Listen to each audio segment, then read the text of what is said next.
chers amis, aujourd'hui je vais vous raconter une histoire pour illustrer mon propos. Il était une fois un roi qui avait un fidèle serviteur. Et ce serviteur n'arrêtait pas de lui dire au roi « Dieu est bon et il ne fait pas d'erreur ».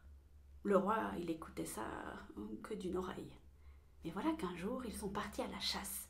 Et ils ont dû tuer un lion. Mais juste avant qu'ils puissent tuer le lion a sauté sur le roi et lui a arraché un doigt. Pendant que le serviteur soignait son roi, il lui a dit « Dieu est bon et il ne fait pas d'erreur ». Le roi s'est mis dans une colère mais internationale parce qu'il s'est dit « Dis donc, t'es qui toi? Regarde, il me manque un doigt. Tu crois quand même pas que je vais dire que Dieu est bon et qu'il ne fait pas d'erreur ?» Et aussitôt, il a mis son serviteur en prison. Mais dans sa prison, le serviteur continuait à dire « Dieu est bon et il ne fait pas d'erreur ». Un jour, le roi est reparti à la chasse. Mais ce jour-là, il n'est pas tombé sur un lion, il est tombé sur une tribu qu'il a capturée.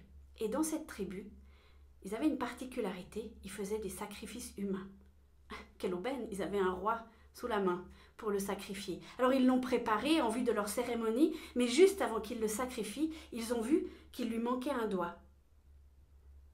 Mais ils n'ont pas pu le sacrifier, parce que dans cette tribu, on ne faisait pas des sacrifices incomplets. Et ils ont relâché le roi. « Dieu est bon et il ne fait pas d'erreur !»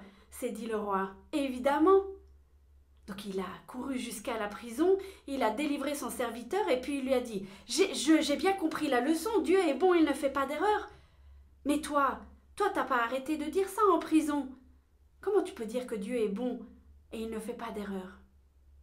Le serviteur a souri, il a regardé son roi et il a dit « Si j'avais pas été en prison, c'est avec toi que je serais allé, et c'est moi qu'ils auraient sacrifié. » Cher ami, je te l'accorde, c'est assez facile de dire que Dieu est beau quand tout va bien. Souvent quand ça commence à aller de travers, il y a une pensée qui s'installe en nous très rapidement. Si Dieu était bon, pourquoi est-ce qu'il me fait passer par là?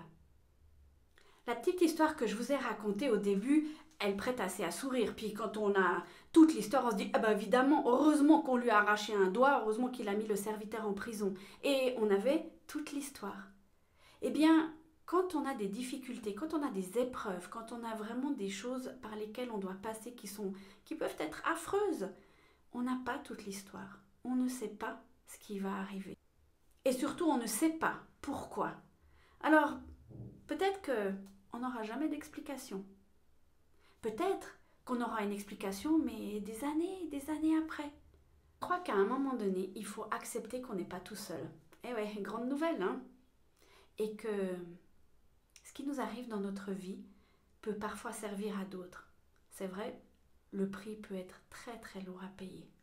Et ça peut être tellement difficile, tellement compliqué, mais on ne connaît pas la finalité, on n'a pas toute l'histoire. Je crois aussi que la bonté de Dieu, il faut la travailler, il faut l'intégrer, il faut la digérer, il faut la chercher et il faut vraiment s'imprégner de cette bonté, mais le faire quand ça va bien. Parce que quand ça va mal, comment est-ce que vous voulez faire si vous ne l'avez pas appris avant?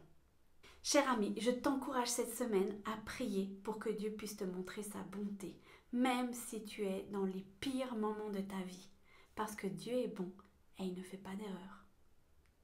Je te souhaite une excellente semaine. Sois une bénédiction pour quelqu'un d'autre autour de toi aujourd'hui. À bientôt!